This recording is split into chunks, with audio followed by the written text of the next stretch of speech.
Hey guys, John Jones with another edition of Tuesday Morning Coffee. It's my great honor and privilege today to have a great man with us, our Sheriff of Rutherford County, Mr. Robert Arnold.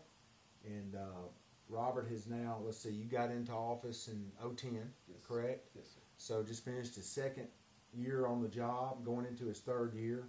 And looking over these numbers, as you've probably seen in the paper, our crime statistics were down 1% over last year. 2012 over 11 was down 1%, and these were actually crimes reported. So this is not something he can play with the math on. So that's a great thing. Congratulations. Thank you. And I was looking down through the numbers. It has them broken down. The things that I was really excited to see, being in the real estate business, we get the questions, constantly about crime rates in areas and things like that, and a big concern for homeowners. But burglary was down 104% over 11. 104. Oh, 104 total. I'm sorry, total reports. Looks like it was down about 30%, just looking at rough numbers. Theft was down 154 reports, so that looks like it was down probably around 10% number. So that's huge. Thank you for doing that, because I know our population's growing and the crime rate's coming down. So, as we say in the real estate business, you're beating the market. I appreciate that. But tell me, as you come into your third year, coming into budgets, things like that, what do you see as the biggest challenge for our department, our sheriff's department? Well, right now we're starting our budget cycle. Naturally, the way we do our budget is I present to them, I ask them for certain things, and it's up to them to decide. Talking about the county commission.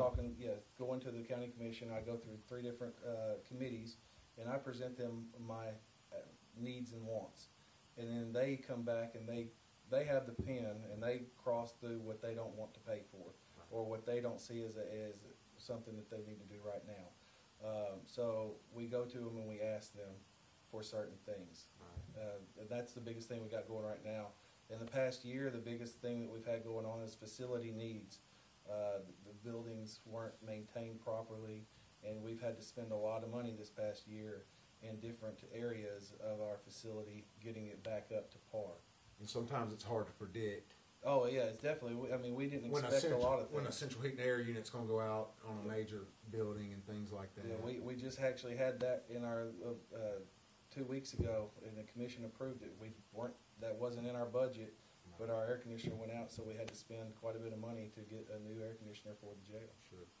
So you went from being a deputy to one day you wake up and you're over how many employees? 461 total employees of the sheriff's office. I guess that was an eye-opening experience for you. Yes, it was. Because you go from one day they're your peers, the next day you're over them in a authoritative position. What's been your biggest learning curve the last 2 years? As you look back, what are some things I guess were real eye openers, real just dealing with employee issues, dealing with some issues in the county that I'd never thought about before as being a deputy. Naturally, dealing with budgets, it's quite a bit different from your home budget. Right. Even though I try to maintain our budget at the sheriff's office just like I do my home budget, where I'm trying to budget for things and keep costs low. Right. But naturally, we're in the business of serving people and saving lives, and sometimes those budgets, you end up going over those budgets due to things that happen in the community. Sure. What do you think, what has helped you make that transition from being a deputy to one day, okay, I'm leading 460 people? Have you leaned on anybody? I've leaned on my command staff. I knew I needed 2 things taking office. Being a young man, I was 34, the youngest sheriff in the state. I needed 2 things because of my leadership and what I had done in the past. I needed credibility within law enforcement as a whole in the community, and I needed stability within the office. And I think I found those 2 balances by getting Chief Garrett to stay, or getting Chief Garrett from the city police department, him coming over and helping us. That was our credibility throughout law enforcement, and then keeping Virgil Gammon as the deputy chief, and that was the stability within the department. So both of those, 30-plus years experience. Yeah. They've been doing their it. eyes have seen a lot of things. They've seen it. They've dealt with budgets. They've dealt with this community. This community knew them, and I've leaned on them quite a bit, and they have taught me a tremendous amount about my job and leadership.